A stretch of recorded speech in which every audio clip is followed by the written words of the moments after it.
श्रीलक्ष्मी श्रीमहालक्ष्मी क्षीरसागरकन्यका उत्तिष्ठ हरिसम्प्रीते भक्तानां भाग्यदायिनी।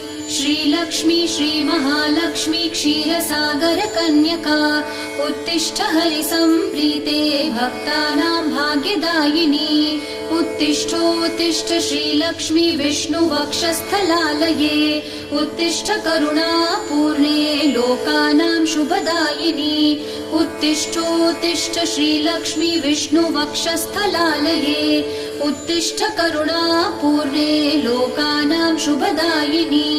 श्रीपद्ममध्यवसिते वरपद्मनेत्रे श्रीपद्महस्तचिरपूजित पद्मपादे श्रीपद्मजातजननी शुभपद्मवक्त्रे श्रीलक्ष्मी भक्तवरदे तव सुप्रभातम्।